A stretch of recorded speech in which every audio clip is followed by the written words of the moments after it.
Trinamool councillor খুনে গ্রেফতার তৃণমূল নেতা নরেন্দ্রনাথ তিওয়ারি। গতকালই তাকে জিজ্ঞাসাবাদ করা হয় এবং জিজ্ঞাসাবাদে বেশ কিছু অসঙ্গতি পাওয়ার পরই তারপর তাকে গ্রেফতার। মালদায় ধৃত তৃণমূলের টাউন সভাপতি সহ দুই ধৃত তৃণমূল নেতা নরেন্দ্রনাথ তিওয়ারি, স্বপন শর্মা নামে আরো এক ব্যক্তিকে গ্রেফতার করা হয়েছে। 2রা জানুয়ারি দুলাল সরকারকে গুলি করে খুন করা হয়। কাউন্সিলর দুলাল সরকার খুনে ধৃত বেড়ে 7। আগেই একই অভিযোগ করেছিলেন দুলাল সরকারের স্ত্রী। শুনবো কি অভিযোগ করেছিলেন দুলাল সরকারের স্ত্রী। চক্রান্তের শিকার আপনি। ভালো পদ পেতেন দলে, এরকম কিছু এরকম একটা সম্ভাবনা ছিল। দলের থেকেই আমরা খবর পেয়েছিলাম, সেটাও তাদের একটা জ্বালার কারণ। এছাড়া আমি অন্য কোনো মোটিভ খুঁজে পাচ্ছি না। তৃণমূল নেতা খুনে ধৃত তৃণমূল নেতা ফাঁসানো হচ্ছে, যদিও এমন দাবি করছে ধৃত দুজন। স্বপনদা আপনি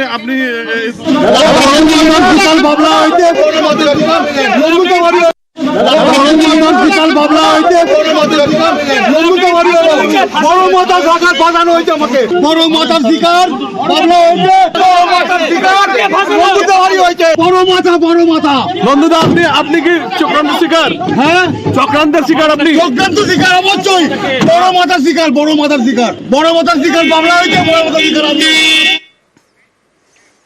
নরেন্দ্রনাথ তিওয়ারি, নন্দ তিওয়ারি এ নামেই তাকে সকলেই চেনে, কিন্তু তিনি বলছেন তাকে ফাঁসানো হয়েছে। তিনি বারবার বলছেন বড় মাথা, হ্যাঁ বড় মাথার শিকার তিনি হয়েছেন। বড় মাথার শিকার বাবলা হয়েছে, মানে দুলাল সরকার হয়েছে, অর্থাৎ দুলাল সরকার খুনে তিনি জড়িত নন। দুলাল সরকারের স্ত্রী চৈতালি সরকার তিনিও বলেছিলেন যে এর নেপথ্যে বড় কোনো মাথা থাকতে পারে। তাহলে কে বড় মাথা?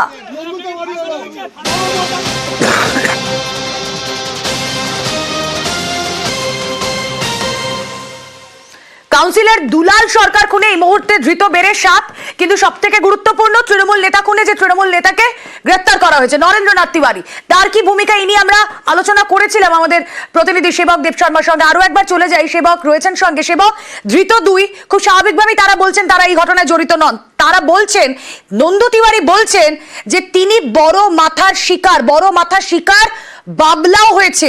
বড় মাথা বলে কি ইঙ্গিত তিনি করতে চাইছেন? দেখো, এই প্রশ্নই কিন্তু এই মুহূর্তে ঘুরপাক খাচ্ছে, বিশেষ করে নরেন্দ্রনাথ তিওয়ারিকে আজকে যখন ইংরেজবাজার থানা থেকে বের করে নিয়ে যাচ্ছিল পুলিশ, সেই সময় সংবাদ মাধ্যমের সামনে বিস্ফোরক বলা যায় নন্দু তিওয়ারি। তিনি বলছেন বাবলাও বড় মাথার শিকার হয়েছে, আমাকেও বড় মাথার শিকার হতে হচ্ছে। এই বড় মাথাকে এটা এখন পুলিশই প্রকাশ্যে আনার কথা, কারণ নিহত নেতার স্ত্রী চৈতালি ঘোষ সরকার তিনি কিন্তু বারবারই বলছিলেন যে এই যে খুনের ঘটনা, সেখানে ভাড়াটে খুনি ব্যবহার করা হয়েছে, বাইরের রাজ্যের যোগ, কিন্তু এক্ষেত্রে নিশ্চয়ই কেউ আড়ালে আছে কোনো বড় মাথা। এখন পুলিশ এই যে আজকে নরেন্দ্রনাথ তিওয়ারিকে গ্রেফতার করেছে, নরেন্দ্রনাথ তিওয়ারি আর দুলাল সরকার কার্যত বাল্য বন্ধু, একই সঙ্গে দুজনের বেড়ে ওঠা একই সঙ্গে রাজনীতি। 2022 সাল থেকে এদের সম্পর্কে ছেদ পড়ে, কিছু নিজেদের মধ্যে গোলমাল বিবাদ হয়, তারপর থেকে কার্যত বাক্যালাপ বন্ধ ছিল। কিন্তু তার মানে এই খুনে, দুলাল সরকারের খুনে নরেন্দ্রনাথ তিওয়ারি যুক্ত বা তার কি ভূমিকা, এটা কিন্তু এখনো পুলিশ স্পষ্ট করেনি। এখনো পর্যন্ত জানা যাচ্ছে গতকাল থেকে তাকে জিজ্ঞাসাবাদ করা হয়, জিজ্ঞাসাবাদে বেশ কিছু অসঙ্গতি পাওয়া গিয়েছে।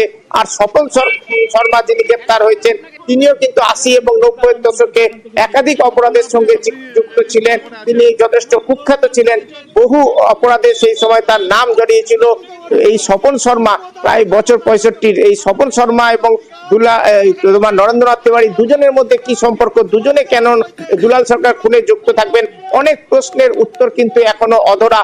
পুলিশ মোটিভ সম্পর্কে কি জানায় এবং খুনের ঘটনায় এদের ভূমিকা ঠিক কি, পুলিশ এ নিয়ে কি ব্যাখ্যা দেয়, এখন সেটাই দেখার। তবে এই নরেন্দ্রনাথ তিওয়ারি তিনি কিন্তু মিউনিসিপ্যালিটির চেয়ারম্যানও ছিলেন ইংরেজ বাজারের। বেশ, তুমি আমাদের সঙ্গে থাকো সেবক, তুমি আমাদের সঙ্গে থাকো। আর এই যে ধৃত নরেন্দ্রনাথ তিওয়ারি, তার বিরুদ্ধে বিস্ফোরক কৃষ্ণেন্দু নারায়ণ চৌধুরী, ইংরেজ বাজার পুরসভার চেয়ারম্যান।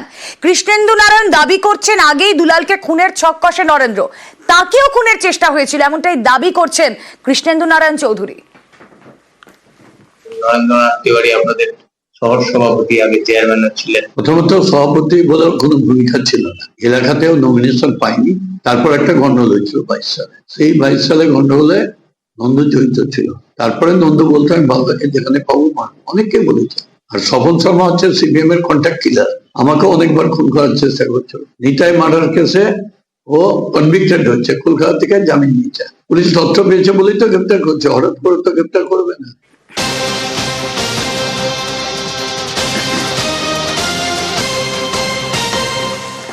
আরো একবার চলে যাই, আমাদের প্রতিনিধি সেবক দেব শর্মা রয়েছেন সঙ্গে। সেবক, কিছুক্ষণ আগে যখন তোমার সঙ্গে কথা বলছিলাম ঠিক এই বিষয়টাই জানতে চাইছিলাম যে এটাই কি ফার্স্ট অ্যাটেম্প্ট? এই 2রা জানুয়ারির আগে কি কখনো দুলাল সরকারকে খুনের চেষ্টা করা হয়? কৃষ্ণেন্দু নারায়ণ চৌধুরী বলছেন হ্যাঁ, এর আগেও ছক কষা হয়েছিল, ইনফ্যাক্ট তাকেও খুনের চেষ্টা করা হয়, করে নাকি নরেন্দ্রনাথ তিওয়ারি?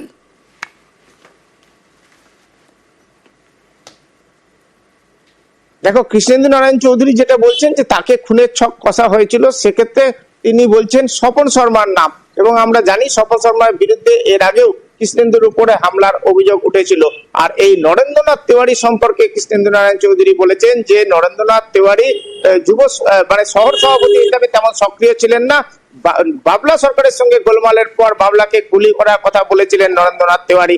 পুরো বিষয়টি এই মুহূর্তে তদন্ত সাপেক্ষ, তবে যেভাবে তৃণমূলের নেতৃত্বের পরস্পর বিরোধী বয়ান উঠে আসছে তা কিন্তু অত্যন্ত তাৎপর্যপূর্ণ, একই সঙ্গে চাঞ্চল্যকরও বটে। এখন পুলিশই উত্তর দিতে পারবে ঠিক এই ঘটনায় কিভাবে কারা কাজ করেছেন। তবে যেটা বলছিলাম, এই দুজনের গ্রেপ্তার, নরেন্দ্রনাথ তিওয়ারি আর স্বপন শর্মা, তাদেরকেও যে একসঙ্গে খুব বেশি কোথাও এর আগে দেখা গেছে তা কিন্তু নয়। সেই অর্থে এই দুজনের একই সঙ্গে গ্রেপ্তার হওয়া ঘটনা, এটা কিন্তু নানা প্রশ্ন তুলে দিচ্ছে যে এরা কিভাবে বাবলা সরকার খুনে কিভাবে যুক্ত, বা এরা কিভাবে পরস্পরের সঙ্গে যুক্ত, আর এরাই কেনই বা খুনের মধ্যে যুক্ত হলেন। পুরোটাই কিন্তু আজকে তাদেরকে তোলা হবে মালদা জেলা আদালতে জিজ্ঞাসাবাদের জন্য। আরো প্রয়োজন রয়েছে, হেফাজতে নেওয়ার আবেদন জানাতে বেশ, এই তদন্তে নরেন্দ্রনাথ তিওয়ারি বা স্বপন শর্মা ছাড়াও আর কোনো নাম উঠে আসে কিনা আমাদের নজর থাকবে। সেবক, আপাতত ধন্যবাদ।